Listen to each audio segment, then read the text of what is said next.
All right, welcome into Inside Lions Football. With me, as always, is Coach Dan Burack. Coach, 4-game winning streak. Yeah. Tell us how we're doing it. No, it feels good. Obviously it feels good to win, but, it's been just good to see our players start maturing, understanding the process, and really going forward and saying, hey, these are the things we need to do to secure victories. Had a tough win against Heritage and kind of got us ready to come back on track and close out the one with Westwood, and fun homecoming night with everybody there. So it's just been good to be a TKA Lion right now. Tell us about some of those guys that don't get a lot of attention. That homecoming game, we saw touchdowns from guys like Jacob Gerstel. We saw Cornett scored a touchdown. Tell us about those guys and their moment to shine there. Yeah, anytime you see guys like that score, they're not usually the main focus of the offense, but those guys behind the scenes every day at practice, they make us better. Guys like Cornett and Jacob, they're always, they're punctual, they're on time, they're yes sir, no sir kids. And we want to reward guys like that. So when we're able to get them into the offense and it's rolling, and see some really big things happen. Cornett, not only did he have the big touchdown, but he also had a fumble recovery, a couple TFLs. So it's just good to see those guys get their name called, and good things come to those who, really work hard all during the week just to get our team better. So this week was a fun week. Now we go into district championship game with Somerset Canyons, a little bit different energy around that game. Tell us what we expect from the Cougars. Yeah, they got some guys. They definitely got some playmakers. We'll see who the new star that comes in with just the way high school football is. But, I think it's a big game that's going to determine, where people are going to fall for the playoff hunt. Obviously we really want to keep repeating as district champs because that kind of punches our ticket. So it's been a good little rivalry that we've had over the couple of years, but, going into a hostile environment, I think we're excited, and, I'm really excited just to kind of see how we can rise, especially on the success we've been having. Now it's a Thursday night game, which always is a little bit more challenging. We've also had a senior retreat mixed in there. So how are the guys feeling about being prepared for this game on Thursday? I think they're in a good place. I think they know what they got to do. Short turnaround. We've been playing a lot of football as of lately. We had a Friday, Monday, then Friday again. So, we're kind of used to the short weeks and turnaround. So I think we're going to be just fine. But also, too, those senior guys, they're leading through example. And the biggest thing that was really awesome to see was the Monday that when we did have the retreat, those younger guys stepped up, and you really saw the maturity kind of step over. So I think those seniors have really built a solid foundation of, again, kind of peeking into the future, when their day comes to an end. But, it's just exciting to see for us. You mentioned the future, so let's talk a little bit about the middle school and JV program. Those guys are winding their seasons down.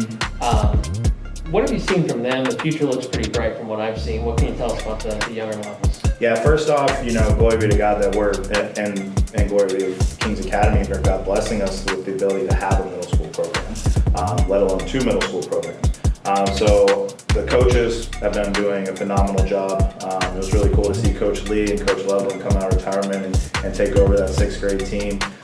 Coach Brown, Coach Perry, those guys have really been doing a great job. Coach Race, just really developing the culture that we want to see be successful, and putting God first. It's not always about the X's and O's and things of that nature. It's about building young men of God, and we're seeing that at the lower level. The other thing we did this year was we entered the Tri-County League.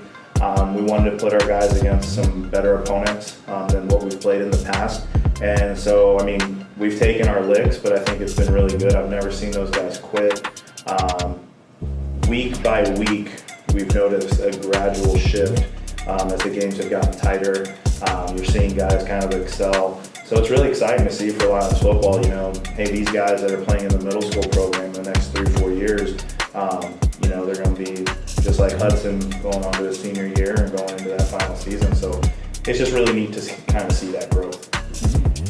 A couple of things as we close out this week. We got a couple of fun things. So my guy, Jaden Paul, J3 Visuals on Instagram, he asked our football players at practice yesterday, what is the toughest position to play? What do you think the toughest position on the field is? I think the toughest position on the field is the coach.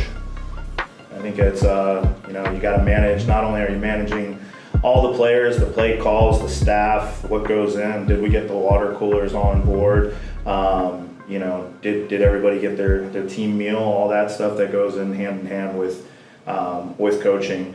I think it's a lot, but No, I'm just kidding. I think the toughest position. I think I have the funnest position. The toughest position, in my opinion, is probably cornerback.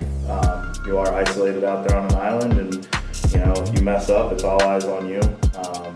You don't get another shot. If you mess up, it's 6 points. So it's a lot of pressure. But we got some really good young guys there that I think really enjoy that competition there. Yeah. There you go, Jaden. There's your answer from Coach Burack. Last question. So I heard you're an expert in Clash Royale. That's the word on the street that's going around. Who is the best Clash Royale player among the players, and who's the worst? Ooh. I mean, I'll put me up as probably the top three. That's what I've heard. I mean, it's pretty hard to take down the reigning champ. I think I have more wins than losses when we've had our team battles. I will say Zach Leminski, he's pretty up there. He's pretty good. As for the worst, it's probably between maybe Hudson, Tice, or Kyle. Yeah, one of those three. They're just gosh awful. Yeah. That's the scouting report I've heard. That's pretty much the scouting report. I mean, they're pretty predictable. So, but again, it's hard to beat the king.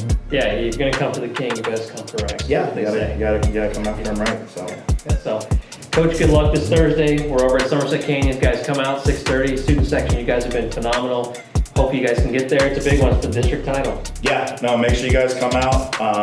It is a hostile environment. They do switch the